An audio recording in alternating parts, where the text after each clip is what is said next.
Zwift have just sent out an update email to everybody regarding the Haute Watopia event this weekend. I believe I have the pronunciation right. Spare me if I don't.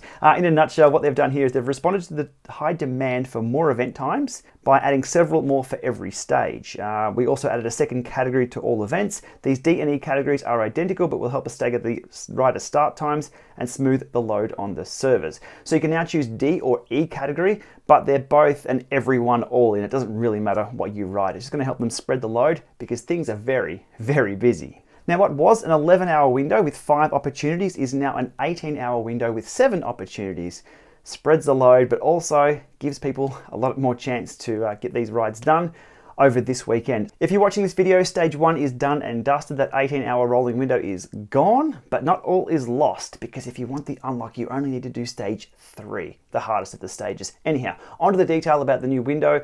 So looking at stage 2 in particular, starts tonight here in where I am, in Australia.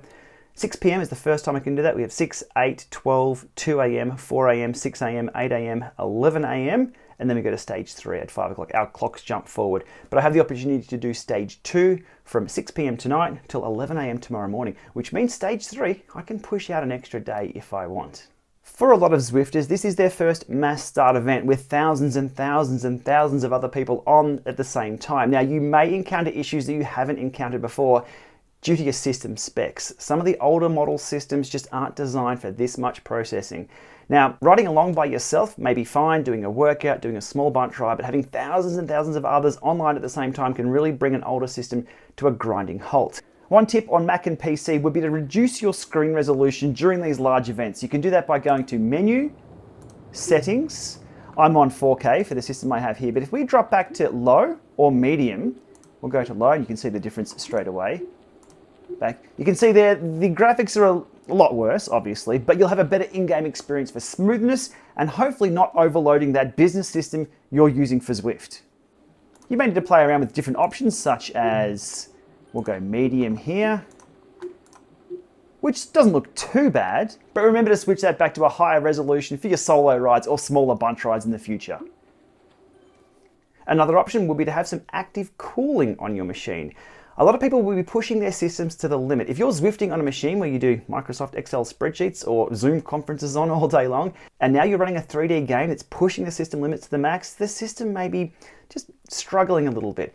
And if the core system running the Zwifting experience, it can't talk Bluetooth or Ant Plus or starts dropping out those resources, it's going to be a horrible experience. So, as a tip, drop that screen resolution to low within the game and have some active cooling on the system you're running Zwift on. One fan for yourself, one fan for your system if it's pushing it to the limits. Now, I am talking systems that are around 4 years old plus. Newer systems shouldn't have any issues at all.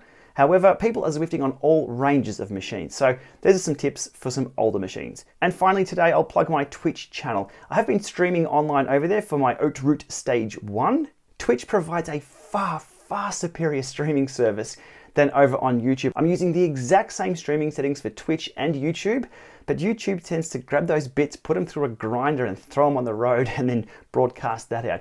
Twitch takes that stream and rebroadcasts it beautifully. So I won't be going exclusively over to Twitch for my live streams, but I'll put a link below. If you want to join in a few hours, you'll get a notification there and come for the ride. And stay tuned for a how-to video on the basics of streaming on a service such as Twitch. I think there's a lot of people out there who would like to share their rides and interact with people in real time. And as always, you'll have the information right here on the GPLama YouTube channel when I get to it. Busy times. All right, have a great weekend, everybody. I hope you like those updates. I'll be clipping in a few hours. Join along. Let's ride.